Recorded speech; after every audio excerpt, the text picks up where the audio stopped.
Olá, seja bem-vindo. Aqui quem fala é o Davi. Você entrou no canal Encarando o Sobrenatural e infelizmente com mais uma péssima notícia. Eu estava dando uma pesquisada sobre os radares que estão chegando aí, os novos radares, né? E os radares novos, né, são uma coisa assim de outro mundo, meus irmãos. É a tecnologia sendo colocada contra o cidadão, literalmente para isso. Em vez de dar segurança, né, transparência, não. O que os caras querem é te apertar, te espremer o máximo possível, sabe? O pulso ainda pulsa, então eles querem tirar esse sangue que está pulsando. Essa história aqui dessa moça, ele resume muito bem e vem de uma hora muito boa, porque fazendo as pesquisas, meus irmãos, a cada 20 linhas sobre o assunto que eu encontrava na grande mídia, 19 dessas 20 linhas, 19 linhas e meia era manipulação. Eles falam muito pouco do que está acontecendo, porque é um absurdo, não tem o que falar. São radares que vêm para sugar a tua grana. Uma nova forma de te multar. Literalmente isso. Eu não vou deixar ele explicando aqui e em seguida a gente volta. Vamos lá. O radar de velocidade vai mudar em 2025 e não vai adiantar frear antes. É isso que o governo promete com o novo radar Doppler. Ao invés de medir a velocidade em um ponto específico como os atuais, ele vai medir a velocidade média no trecho. Funciona assim. Vamos supor que o limite de velocidade da pista é 100 km por hora. O primeiro radar vai marcar o horário que o seu carro deu entrada naquele trecho, por exemplo, às 11 horas. Só que o segundo radar está a 1 km do primeiro e ele sabe que se você fizer o trecho inteiro na velocidade máxima, você vai passar por ele às 11 horas e 36 segundos. Dessa forma, se o seu carro passar pelo segundo radar antes desse tempo, você será multado. Mas o pior não é isso. Se você pensa que serão apenas 2 radares, está muito enganado. O Departamento de Estradas de São Paulo está começando com 33 radares, mas já abriu licitação para mais de 649. O cronograma prevê que os novos radares entrem em operação já em janeiro de 2025, lá na SP 304. Mas em breve vai chegar em todo o Brasil. Ouviu bem, meus irmãos? Por enquanto, é só em São Paulo, mas todos os governadores do país estão muito interessados nisso aqui, certo? Então você vai pagar, querendo ou não. Olha a hipocrisia que é isso e olha como a mídia é de fato contra você. Vou lhe dar algum exemplo.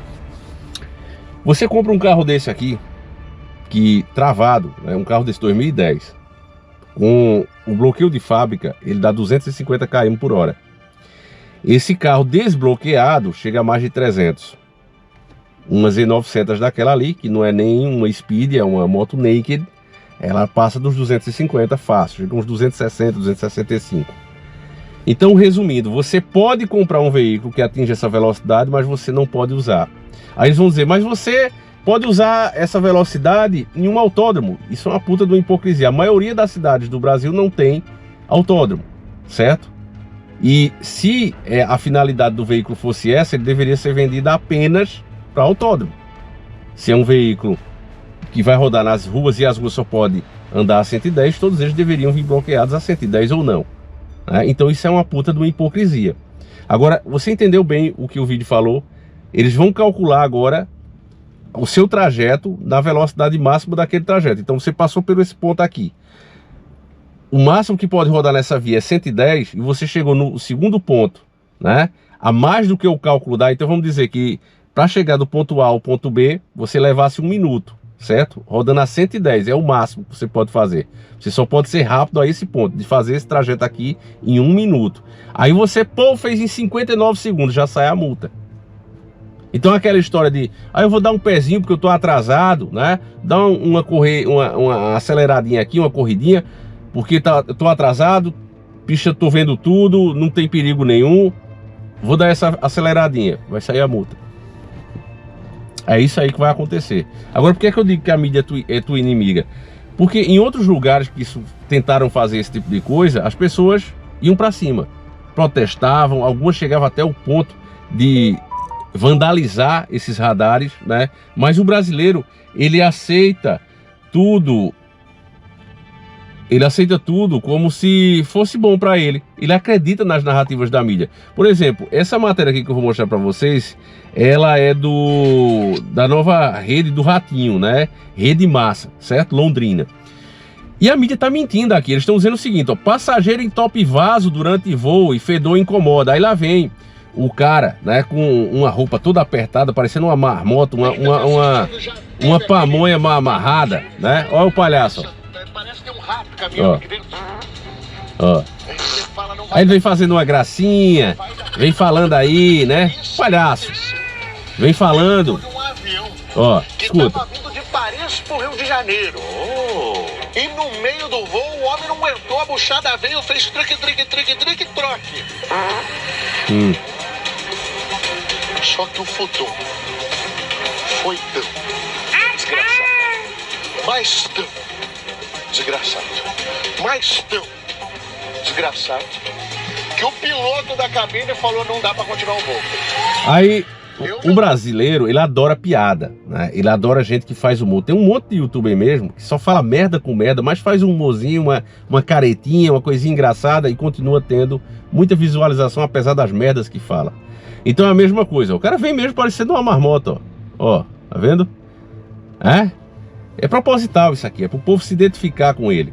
E aí ele vem dizendo que em um avião que estava vindo da França para o Rio de Janeiro, uma pessoa foi ao banheiro do avião, cagou tanto que entupiu o vaso. Mentira! Não tem boga do mundo que consiga soltar tanta merda para entupir um vaso sanitário. Agora, o que foi que aconteceu de verdade? O que aconteceu de verdade? No final da matéria tem o avião, a agência, né, de dona do avião ali, né, como é que se chama?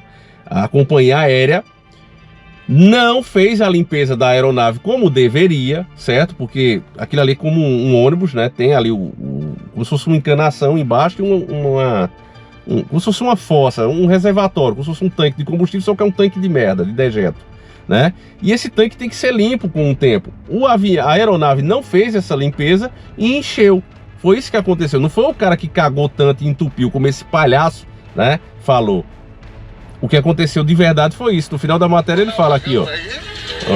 Deixa ele que vai de ônibus. Depois que um dos ocupantes entupiu o vaso sanitário do banheiro. Fazer graça. O sistema de dejetos apresentou problemas e como ficava tudo voltando, ninguém suportava o mau cheiro a bordo.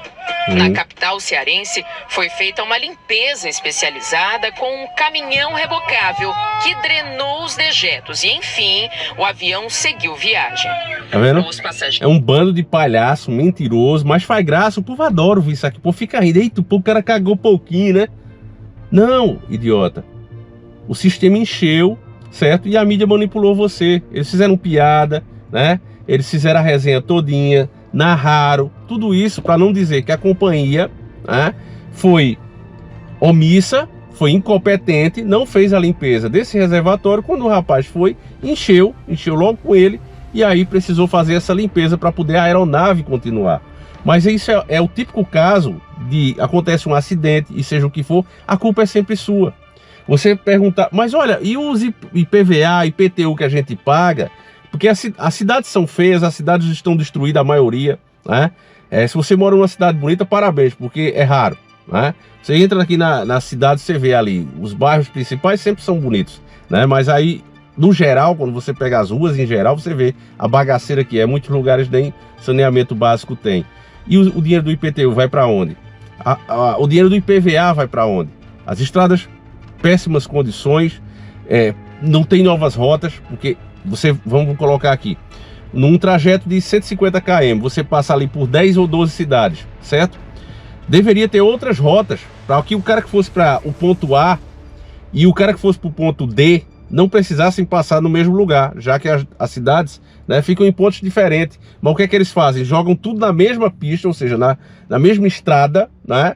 Aquele fluxo todo, para cada um ter que passar no mesmo lugar que o outro passou, ao invés de o cara que está no ponto A passar até pelo ponto B e C, beleza, mas o D e E já ser diferente, né? Já ter outra rota. Mas não, o máximo que eles fazem é duplicar. Não, vamos duplicar, mas criar novas estradas eles não querem. A iniciativa privada, né, poderia entrar nisso. Eu não sou um cara totalmente contra a iniciativa privada, vocês sabem que não, ao contrário, tem que ter parcerias. Então, ao invés de privatizar as nossas estradas, as que já estão prontas com dinheiro público, que a iniciativa privada faça outras. Olha, vai para Recife, tem outra rota agora, ó. Não precisa ir pela 232 não, a gente fez outra rota, né, que vai estar o asfalto 100%, você vai pagar, sei lá, R$5, R$10 para passar, mas olha, a rota é 100%. E aí deixa a gente escolher. Mas o que é que eles fazem? Constrói com o nosso dinheiro e passa para os amigos do rei, que nem sequer pagam. Cadê os benefícios das privatizações que já fizeram? Não tem, porque eles nem sequer chegam a pagar, eles passam um pouco do lucro, como se literalmente você deixasse de ser dono das suas coisas e dissesse, eu vou receber uma comissãozinha, né? Em vez de receber o lucro que é seu. No caso, o governo faz isso, abre mão e passa, literalmente, deserda o povo dos seus próprios bens construídos pelo próprio povo, e ainda no território do povo. Enfim, meus irmãos, é terrível, né? E essa manipulação que a mídia faz que torna possível tanta mansidão do nosso povo. Porque protesto é legítimo fazer, não precisa vandalizar, beleza? Mas em outras regiões, inclusive países de primeiro mundo, uma coisa dessa se fizesse, eles não deixavam, né? Quantas vezes a gente já viu na França mesmo protesto por causa de centavos que aumentou ali, ou proposta de diminuir o poder aquisitivo dos caras, e os caras saíram quebrando tudo, metrô e etc. Imagina um radar desse. Mas aqui o povo é manso, por quê? Porque acreditam nas mentiras da grande mídia. Para piorar, a gente tem uma falsa oposição que encanta, literalmente, são encantadores de jumentos, e as pessoas ficam, não, vamos confiar nos caras. Qual é a proposta dos caras? Continue acreditando em nós, continue bombando as nossas redes, continue divulgando as nossas ideias e as nossas falas, nos elejam de novo e acredite que tudo vai melhorar como um passe de mágica. E não vai, meus irmãos. Esses caras estão somente enriquecendo, falando muito bonito, eles têm uma oratória perfeita, mas só fazem mentir e a gente não ganha uma. É derrota em cima de derrota. É isso aí, meus irmãos. Você que quer entender um pouco mais sobre a paranormalidade, o sobrenatural, não esquece que o nosso diário tá lá na Hotmart e vai ser por pouco tempo, tá certo, meus irmãos? Tá já acabando aí, então aproveite, tá em 10 vezes sem juros ainda. É isso aí, meus irmãos, eu vou ficando por aqui e deixa a tua opinião sobre tudo que foi falado. Eu espero ter conseguido convencer aqueles que ainda dormem, né? E ainda não conseguem enxergar, muitas vezes caem, né? Nesses apresentadores populistas que se vestem, falam como o povo, mas são totalmente diferentes e trabalham contra o povo. E são responsáveis por esse estado aí de mansidão, né? De delírio coletivo do povo brasileiro. É isso, fique com Deus, um abraço e a gente segue juntos. Fui.